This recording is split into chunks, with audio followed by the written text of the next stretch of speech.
On camera. Okay, today is Friday, February 14th, 2020. My name is Sue Verhoff, and I'm Director of Oral History and Genealogy here at the Atlanta History Center. And with me today is Maureen Keeler. She's our project archivist for the Veterans History Project at the Atlanta History Center. And we're very, very honored today to have with us Ms. Sybil Hill, who served as a Rosie the Riveter during World War II, and she has very graciously agreed to come and share her story with us. We're very grateful also to have her daughter, Phyllis King, with us. Phyllis has been invaluable in helping to facilitate this interview, so we want to express our appreciation to both of you today for doing this. So to begin with the interview, Ms. Hill, if you wouldn't mind stating your complete name and your place and date of birth. Sybil Rebecca Henderson Hill, November the 6th, 1925 was my date of birth. And you were born here in Georgia? I was born in Jasper County, just a little way from the town of Newbern. Gotcha. Tell us a little bit about your background and growing up years in Georgia. That's rural Georgia, correct? Yes, it is rural Georgia. We didn't have electricity until after I was out of high school and gone from home. We were 2 miles from Mansfield, which is Newton County.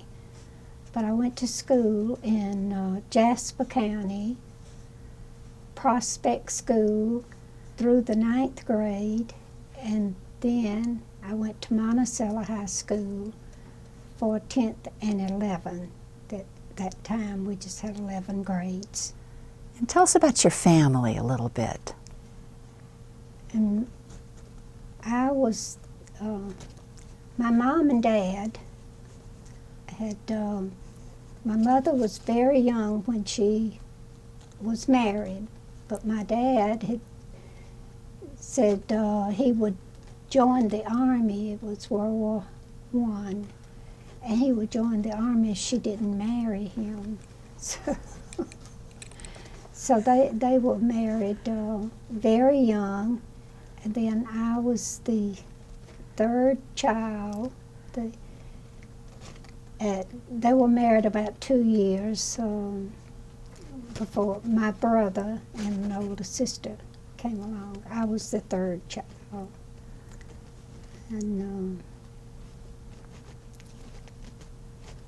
we, like I said, lived out there in the country. And then there were other children, three boys and 6 girls with the children. You know, you grew up in a very interesting time period. What do you remember about growing up during the Depression in Georgia? Was your family aware of things that were going on during that time period?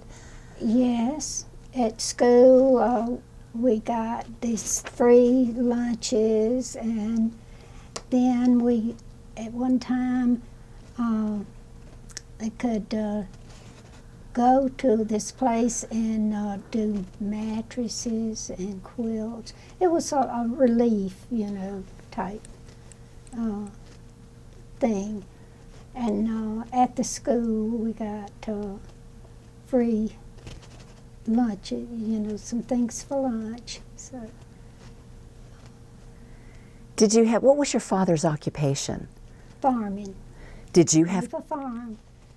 But we were not sharecroppers, we just rented.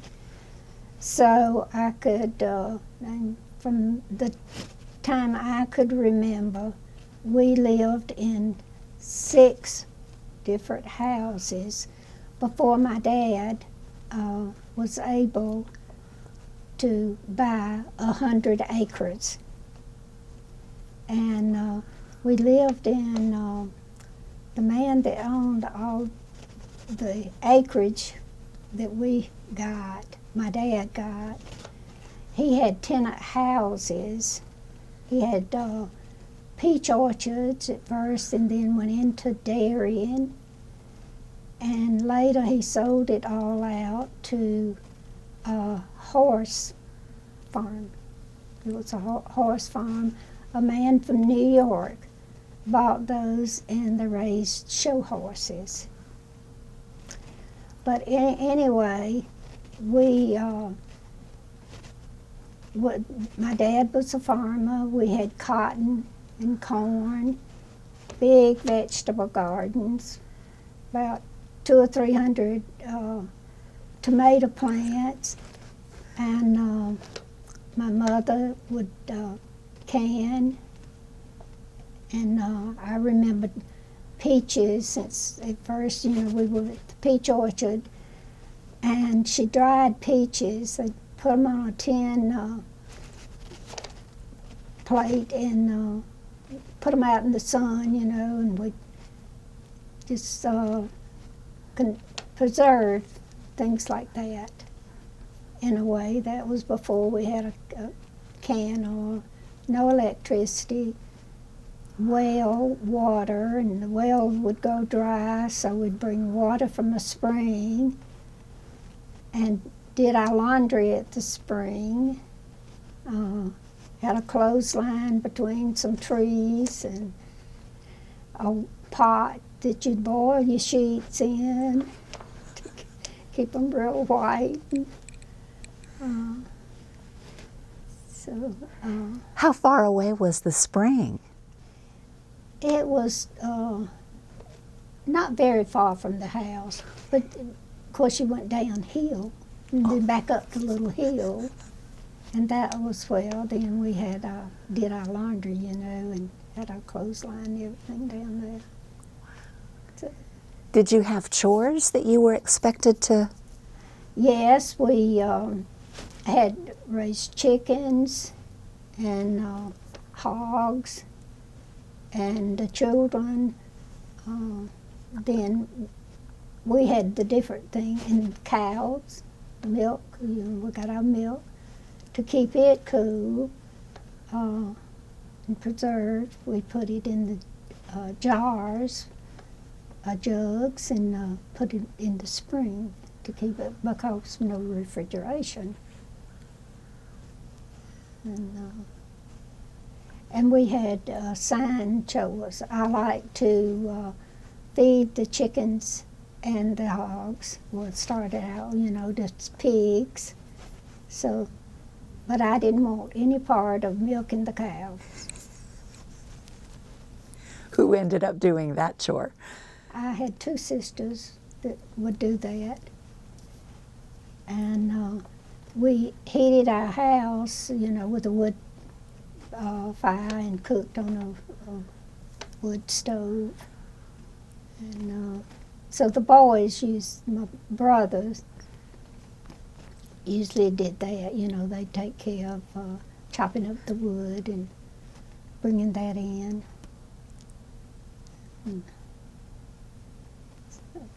How did you get to school? We rode a school bus, but we had to walk up about half a mile. We were on a little road off the main road when my dad bought the property.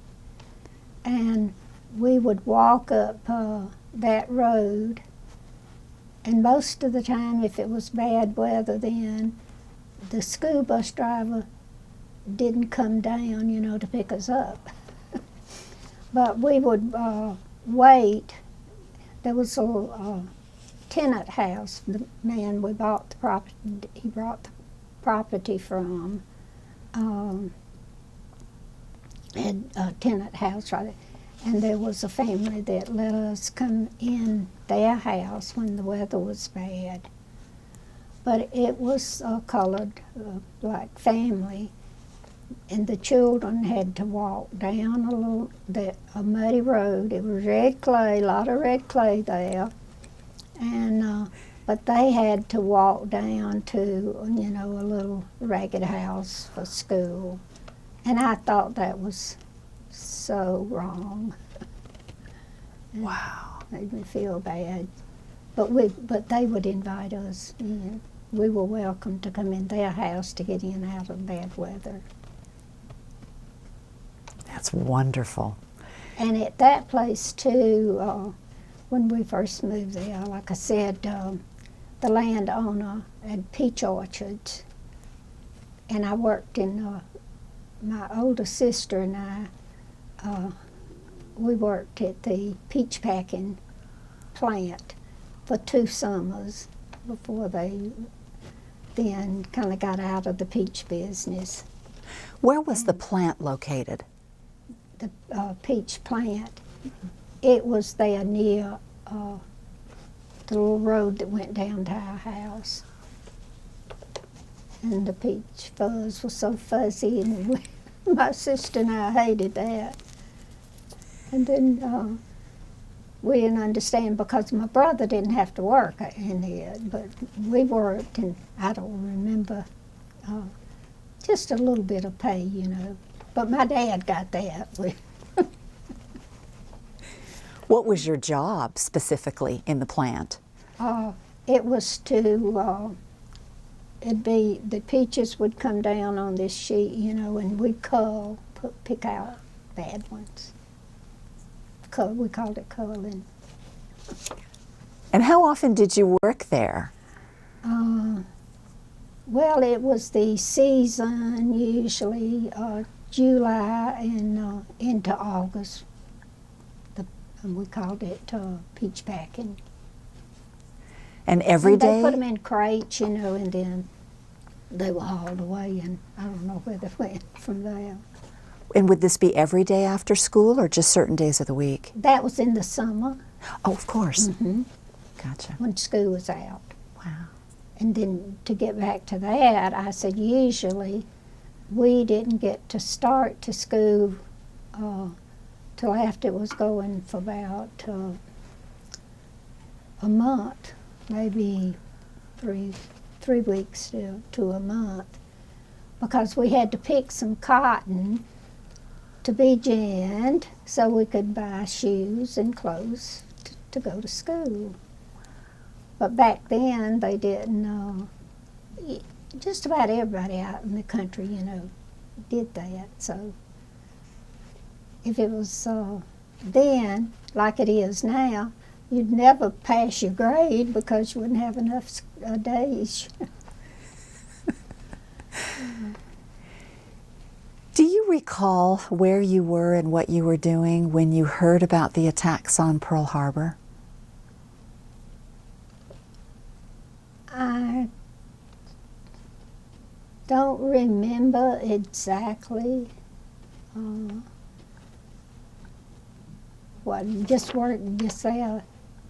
And in school now, our school, we were very patriotic at that time because the principal at my school was drafted. And he went away, and then, you know, we had 2 others that came in, and something that I had written in a book was about, it was a hard time then in the school that we just couldn't keep anybody. You know, I think there was maybe 3 or 4 principals, because the one we had right at first, you know, was, but he was drafted. And we were just very patriotic at that time to, you know, pray for the servicemen. What years were you in high school, or what year did you graduate, I guess? I graduated in '44, so I was like I said, you know, the country school out in the country through the 9th grade there, and I graduated in May of '44. So you mentioned that you went through several principals who were called into the war effort. Do you recall others, friends in high school, your brothers that were called in during that time period? Brothers that were... Did you have brothers that served in the military as well? No, my brother, older brother, was old enough. He was turned down because they had to draft, you know. He was turned down because of eye problems. He'd had measles. There were 7 children in the family, and we all had measles at the same time. And measles settled in his eyes, and he was really blind. So when he was examined for the draft, he was turned down because of his eye problems. Do you recall others in your community that you knew that went off to war? What was that like?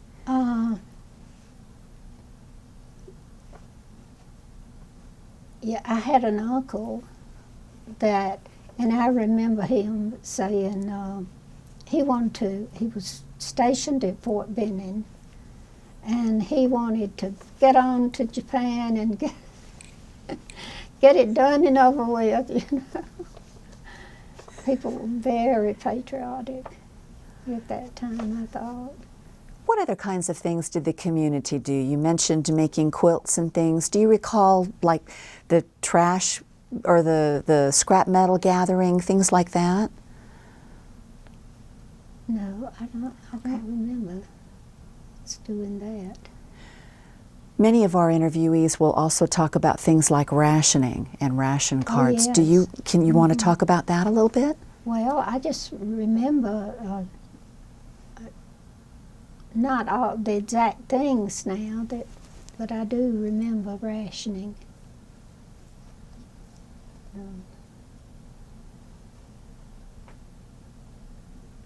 Like I said, then we got things at school, you know, like, I remember prunes. And I didn't like prunes too much. Well, tell us then what happened when you graduated high school. I believe that you went to work after you graduated. Is that correct? Yes. So tell us about your decision to go to after- Atlanta. When I went to Atlanta. My best friend through school, her aunt and uncle had moved to Atlanta. And so she went, and I was invited, you know, to go. And we lived with her aunt and uncle for 3 months. There were just no jobs, you know, down, well, Mansfield and all. There were not jobs. And so I could go there to get a job. And then since my friends, aunt and uncle, had moved there, they invited us to stay with them, and the lady, her name was Frances, she helped us to get a job. But my friend Jo, she went a little ahead of me. She got a job in an insurance company, with an insurance company right downtown Atlanta. And so then when I went, the friend took me to look for a job, but we went downtown Atlanta on Marietta Street to an employment office, but it turned out for Firestone aircraft, so then kind of losing my train. Let me back you up just a little bit. Help me out a little. Oh, no, you're doing a fabulous job. Where exactly did you live with this friend in Atlanta? In Lakewood Heights. It was just a little suburb. You know, it was really an Atlanta address, but it was Lakewood Heights on Lakewood avenue, and the corner of Lakewood Avenue and Sawtell Road was where it was. And there were streetcars. That was the transportation. And this couple, Joe's aunt and uncle, had lived, in the country. I knew them too. They had 2 little girls. And in about 3 months afterwards, Joe and I moved across the street in an apartment, high-rise apartment. What were your impressions of Atlanta? What did you think of Atlanta? I had been to Atlanta one time in my life. In the 1st grade, we were taken to Grant Park for an outing. And that was the only time I had been to Atlanta. And I was just overwhelmed because my friend Frances, when she took me downtown to apply, for the job, she was pointing out different things, and I thought, what's she doing all that? And she says, because I was going to have to go back then, probably the next day, if I was called back, then she told me that I would be riding the streetcar alone. I said, I'll get lost. And she said, too many people here, you can ask them for directions. You can't get lost. So with the employment office that you went to, did it provide help in finding jobs in all kinds of places, or was it just for Firestone? It was just for Firestone.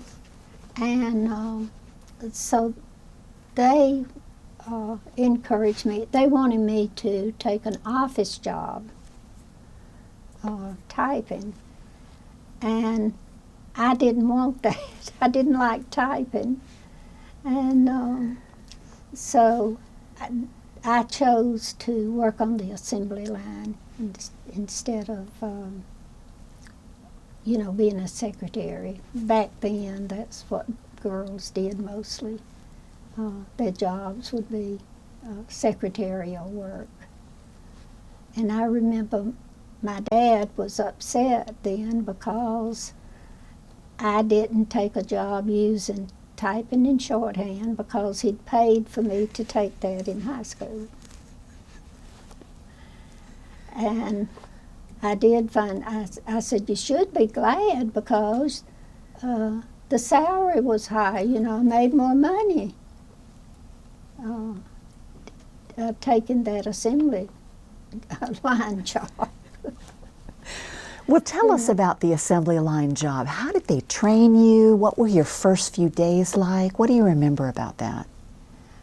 I did the wings for PBY Navy planes, and it was just kind of, I would say, on the job training. So I was, it was riveting and bucking the rivets. You had to get inside the plane. So I did mostly bucking rivets because I was small at that time and I could get in and out of that wing. But I could do either one, bucking or shooting the rivets.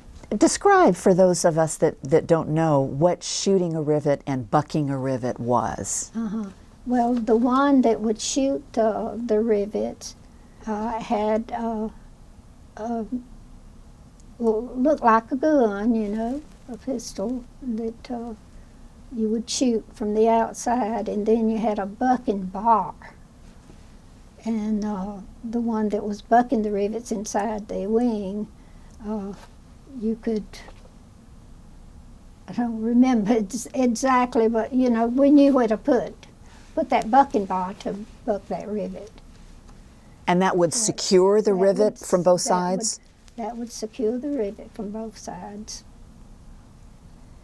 So tell us about your first few days on the job. What do you remember? I don't know if I can remember. Were you that afraid? much. It was mostly women, you know, because the men had gone off. I mean, not working in there, but we did have some blind people that sorted rivets. And then mostly, you know, just the women working. But we were, what would you say, very, very united in our job.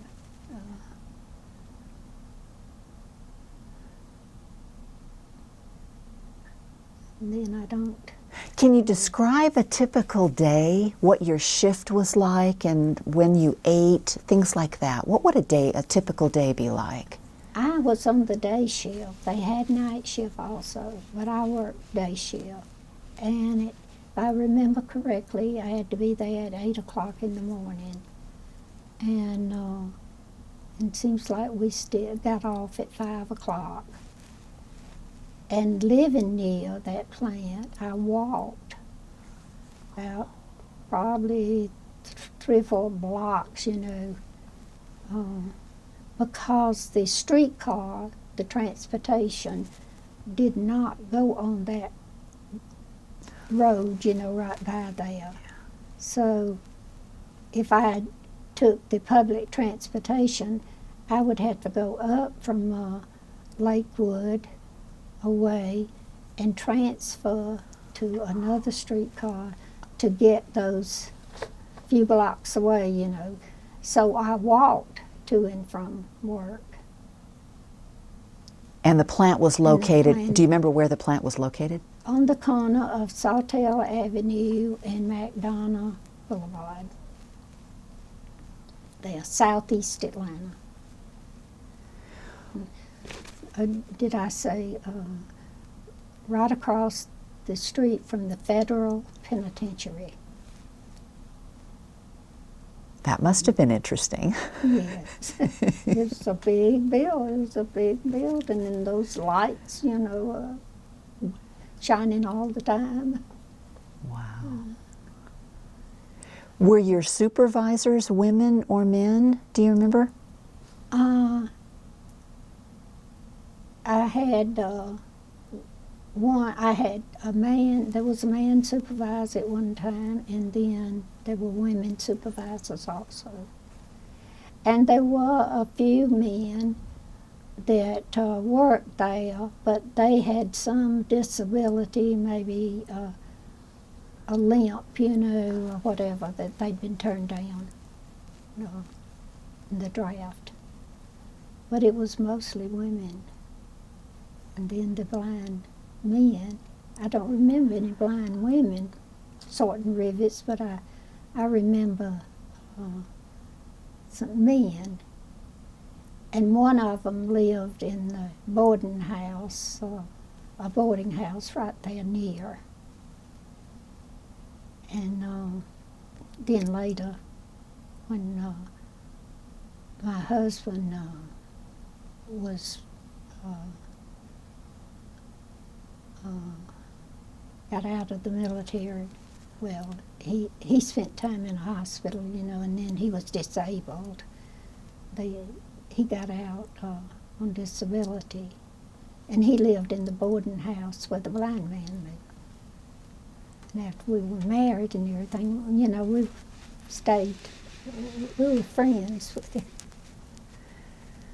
And he married a blind lady. But he was amazing. He could see. I think he could see better than we could. That is a fascinating story. I never knew that. When you say sorting rivets, would they have been sorting them by size? Okay. For the different places, okay, on the wing, on the plane. Okay. Wing. Well, I want to come back. Sorting them, and maybe there were some bad ones in. It was amazing what those blind people could do. Wow. Well, I want to come back to your husband, but let me ask you another couple questions about your work. As you know, because you've got a beautiful example that you're wearing today, women who did serve as Rosie the Riveters in World War II are very much associated with that red scarf with the white polka dots. Yeah. Did Firestone require you to wear any kind of a uniform? Did they specify what you should or shouldn't wear? We wore long pants, and then we had to cover our hair, and usually with a bandana. And I remember pulling mine up, and then you fixed it like that, covered all your hair. And how about your sleeve? Did you have to wear long sleeves, or did it matter?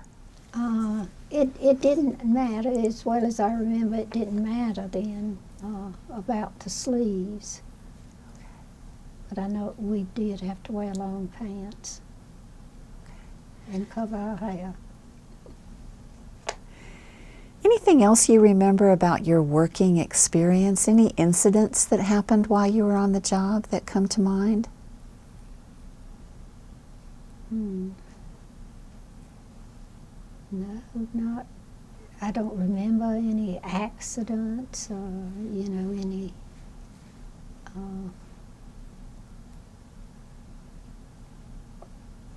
anything like that.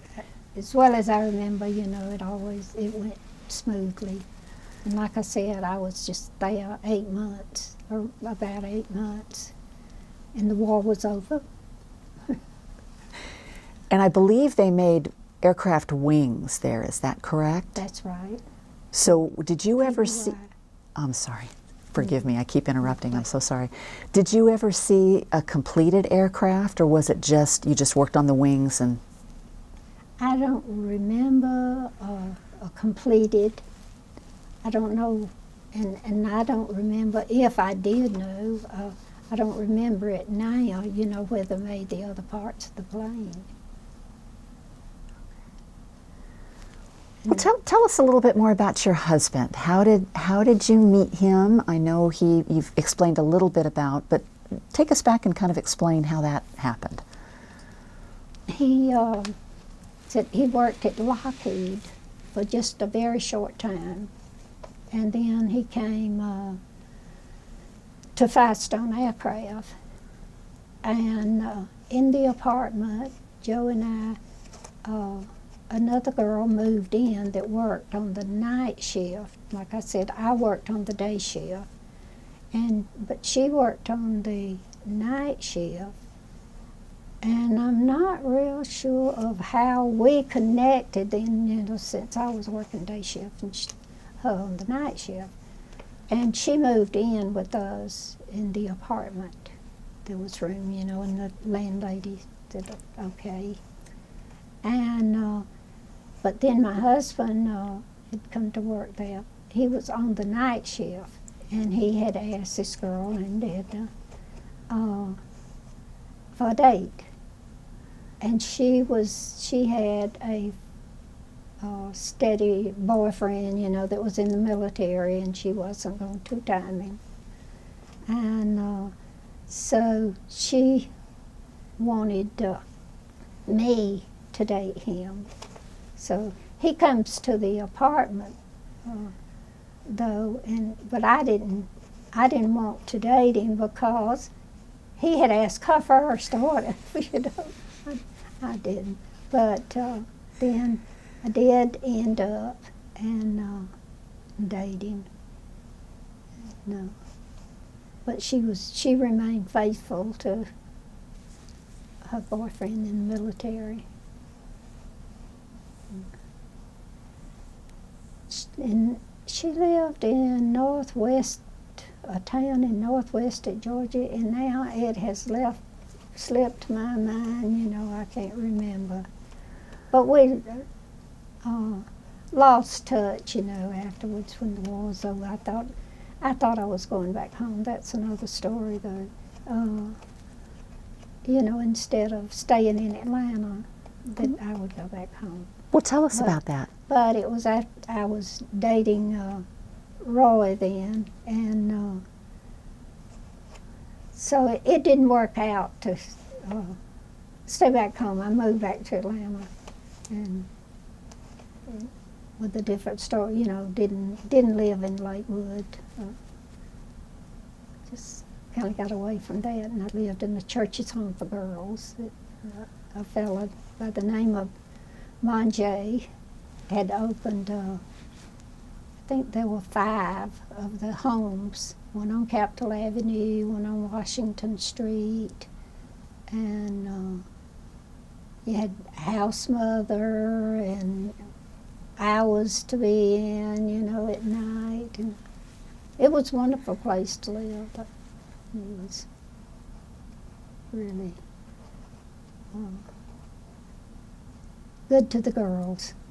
We paid $8 a week for room and board. And board. Oh my goodness. Mm-hmm. Meals, we got 2 meals a day. Of course, you didn't make much money when you went to work for the other places. The salary wasn't there. It was $28 a week at the defense plant, and they automatically took out for war bonds. I don't remember how much, so I don't remember how much take-home pay I had. And did you send that home to your dad? How did you manage your money? My dad, he said when I went to Atlanta then, I was to get, after I paid my room and board, or paid, you know, that, then I was to give him half of what I had left. And that's just the way people did. A lot back then, if you worked, you had to give your parents part of the money. And I had those younger brothers, a brother at that time, and sisters, you know, and my mother. What I had left then, I wanted to buy something for them. So, but everything was cheap. You could get a dress for $1.98.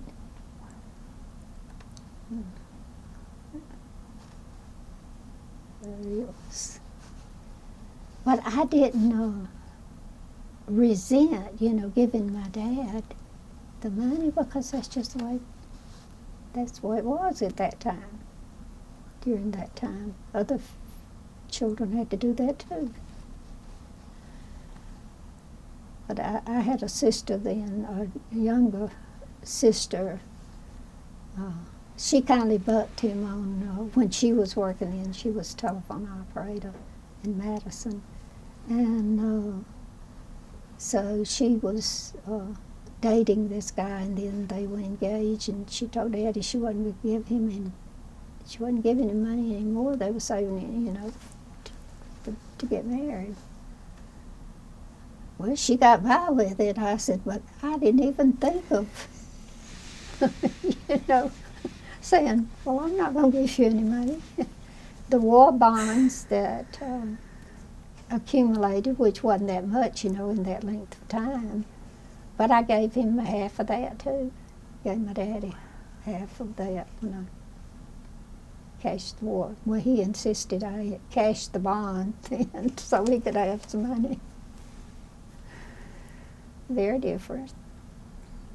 What kinds of things did you do for entertainment? Like on a Friday night, what would you have done? When I was in Atlanta, I said on a Friday night we'd go to the movie at Lowe's Grand Theater. When I was dating Roy. Well, a guy that I dated before a few times. So when I started dating Roy then, I said, the other guy, we would eat at a little restaurant there close to Lowe's Grand Theater, downtown Atlanta, and go to a movie. How much was a movie? Do you remember? I don't remember. Since they paid, but wasn't that much. And I can't remember the name now of the little restaurant where we would eat. You know, it was right near Lowe's Grand. That's wonderful. When did you and your husband marry? In 46, first day of June, 1946. And we got married in the pastor's study at Peachtree Presbyterian Church out there. But the house mother and like I said, Dr. Well, wasn't a doctor, Monjay, they wanted me, because I didn't even think about, you know, having a wedding back home or whatever. And, but anyway, they encouraged us to get married in the Church's Home for Girls. It had a winding stairway, you know, it was a beautiful place. But they wanted me to get married there. But Roy and I was shy, so we turned that down. And a friend that had lived in the boarding house where my husband had lived, or was living, she was attending Peachtree Presbyterian Church. So she encouraged us to be married, you know, by a pastor in his study. So that's where we got married. That's wonderful. And then we had one room in Kirkwood, southeast part of Atlanta there. And there were 5 churches on that street. And one was the Presbyterian Church, and since we got acquainted, you know, was married by the Presbyterian pastor, the second Sunday after we were married, my husband and I attended that little Presbyterian church. And the people, on Monday night, there were 2 elders that came to visit us. So we became Presbyterians. And still Presbyterian. Do you remember where you were when you heard the war was over? What was that like when it was finally all over? Yeah, I think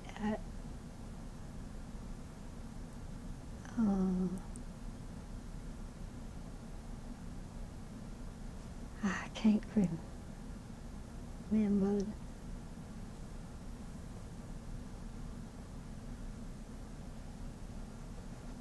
I'm sure it was, because down in Atlanta, you know, the newspapers, they will all be shouting, and I read all about it. And I'm sure, because then, on the case when that happened, when Roosevelt passed away, I was downtown Atlanta. Now everybody was just so happy. Tell us about where was I?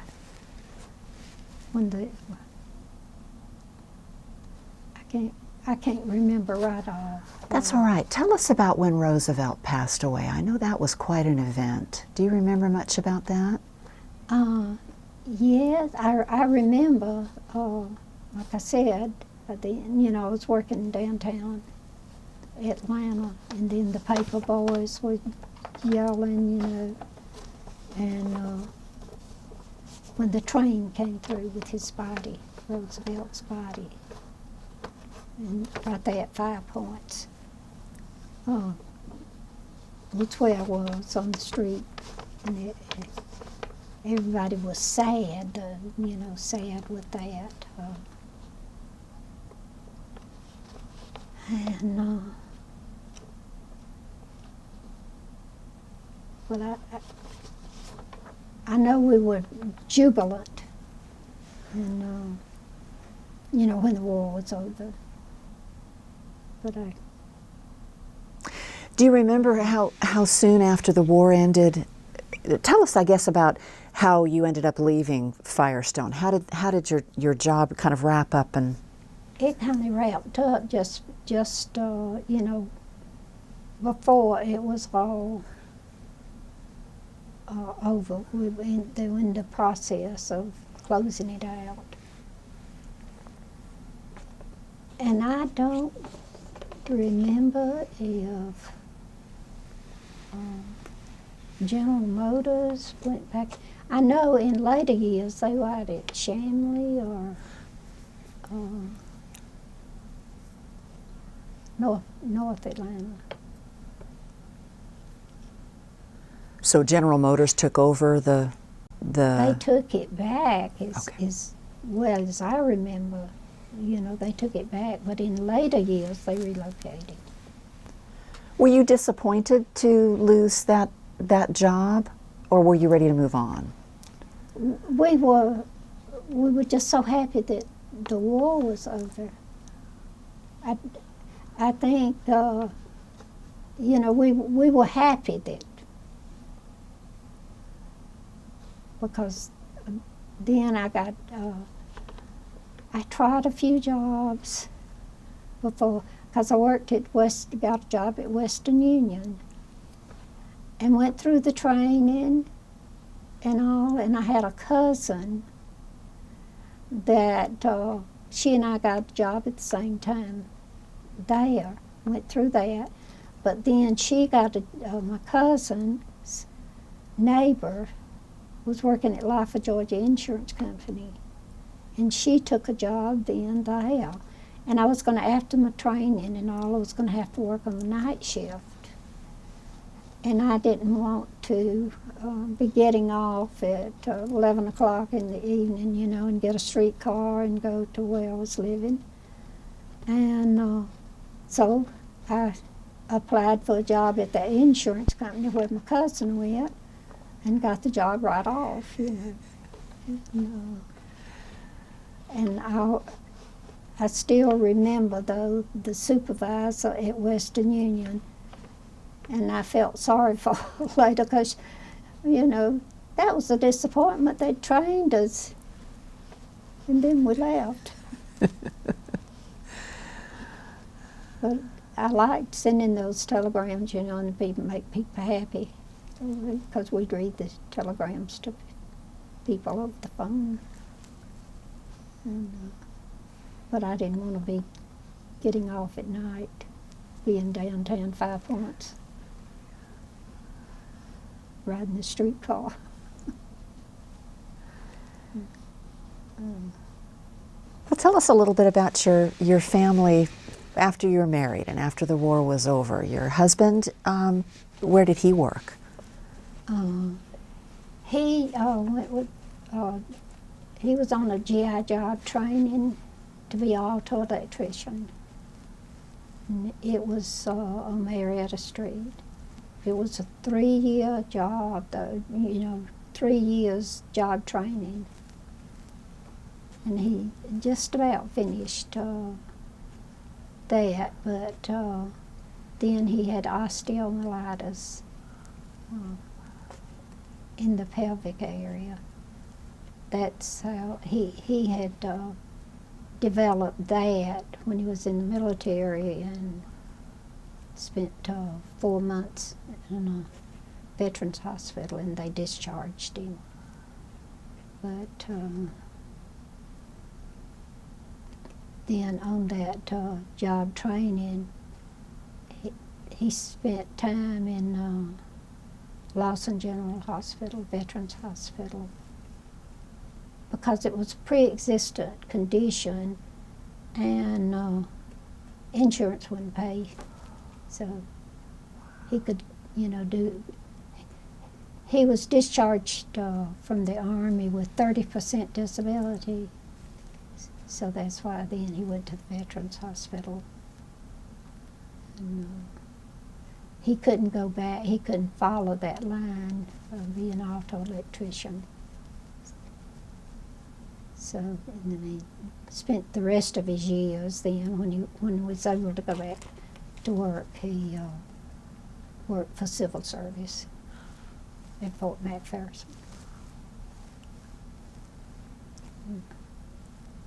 And you have at least one daughter. Mm-hmm. Other children in the family? No, it was just that one, and I said he was disabled. Like I said, about 4 years he was out of work, and I went back to work at the insurance company, Life of Georgia Insurance Company, you know, so, and we decided that, well, he thought that it could be inherited, and he thought, you know, he didn't want to have children that might have to go through what he did, but it was not inherited. And so I says, by the time, you know, he was able to go back to work and everything, well, she was starting to school, and then we just decided, you know, not to have other children. We never knew, and he did have a lot of ups and downs, different things, medically speaking. But he had just wanted to think, I did think, you know, that it could be inherited, and he didn't want to have children that would go through. Absolutely. Because he said he started with that when he was 10 years old. Wow. Where was he from? Was he from Atlanta? No, he was from Taylor County, near, and Butler is the county seat. It's south of Atlanta, about 75 miles, down Highway 19. Well, it was between, they lived in the country too, between Butler and Ellaville, if you're familiar with those. Then Americus is, you know, a little farther down, Carter Country.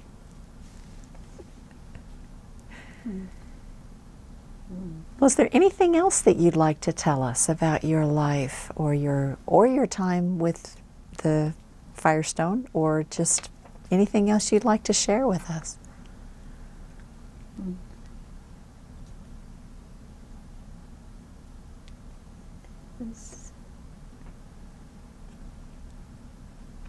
Well, one thing, and I always liked, like I said, we went to the church, you know, when we first got married, and I said we have been involved in Presbyterian church, and I did a lot of teaching children. I worked with children a lot, and I enjoyed that. I still enjoy the children. Of course, I can't do things with them now, but you know, as far as Sunday school and all, but was involved with that, and I think very family oriented, and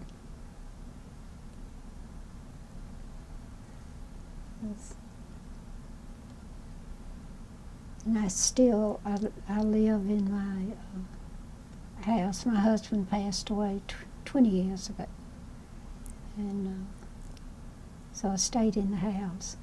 But some days now I wonder why I did that. Because I can't do what I want to. And I guess I'll just stay right there in my house, in that house. Well, I think there's a lot to be said for that. It's lovely to have a place of your own with those memories. Have help from family.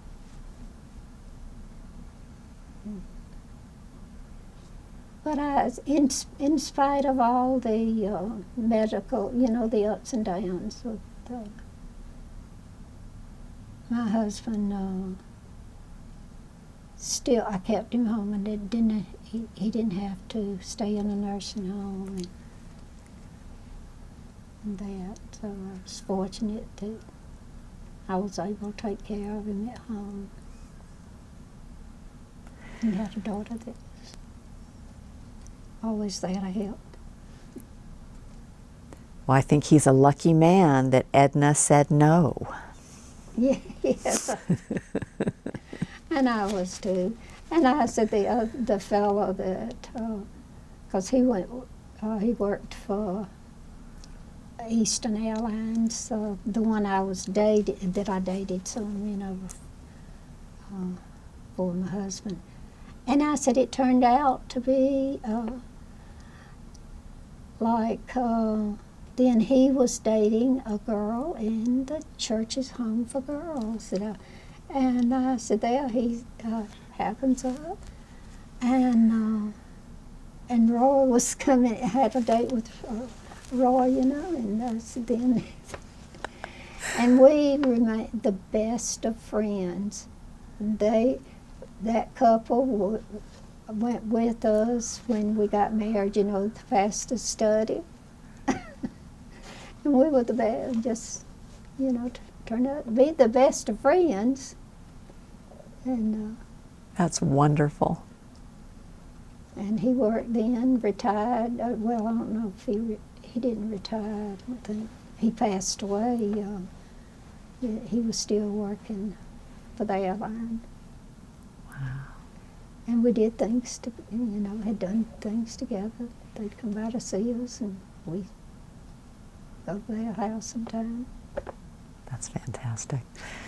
Phyllis, do you? The Lord works in mysterious ways. He does. He does. Phyllis, do you have any questions you'd like us to ask, or any? I can't think of any. I think she's covered most of it. I probably have talked in a roundabout, rambled. You've done a beautiful job. Maureen, do you have any questions? I don't have any questions. It was covered. My father-in-law rode in the PBYs in the Navy after the war. That's right. He was a aerial photographer, and he made maps. So you may have riveted one of his planes. How about that? And there's a fellow in my church, he calls me Rosie all the time now. He never says Sybil, he says Rosie.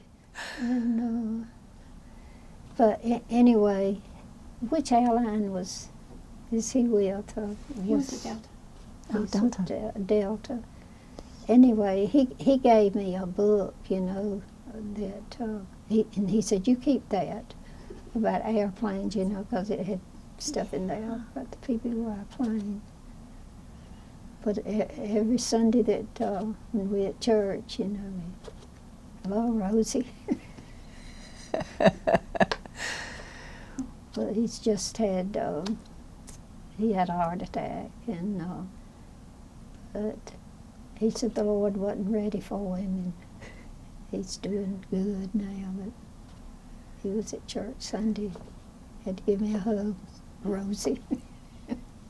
Well, Ms. Hill, we're so grateful that you took the time to come in and do this. This has been fascinating, and I'm going to go see if I can do some more research on Firestone aircraft. That's a really interesting piece of Atlanta history. You had such a wonderful growing up time, such interesting stories about being in rural Georgia in the 30s and 40s, and grateful for the work that you did. It was, that we wouldn't have done the things that we did as a country had it not been for the women who stepped up. Patriotic. I wish we were like that today. Yes, ma'am. Yes, ma'am. Did I mention that my dad was in World War I? You mentioned that he threatened to join if your mother didn't Yeah. marry him. Did he But serve though? He served in France, in the trenches in France. Had pneumonia on the battlefield, he said.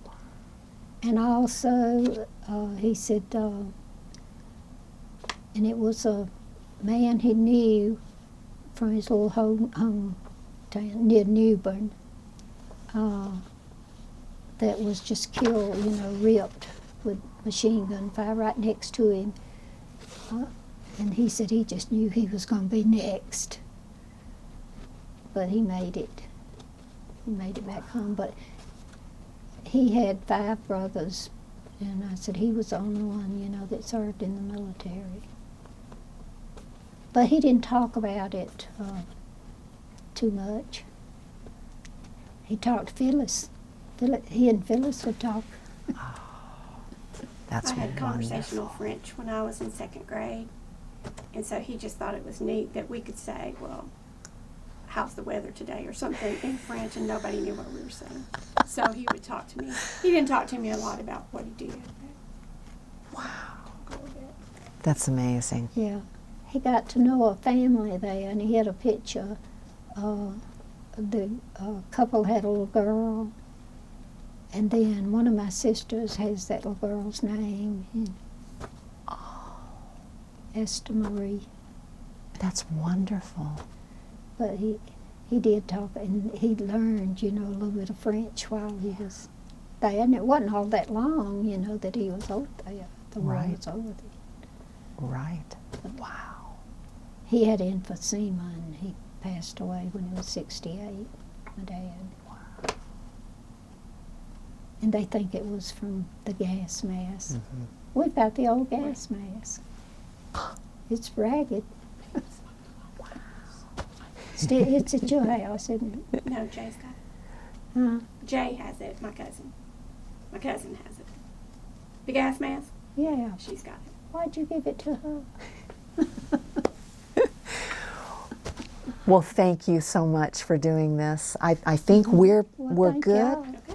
Okay. Anything else you need to tell us? I think that's probably enough. Well, thank you so much. Thank you for your service, and we appreciate you coming in today. Thank you. Yeah.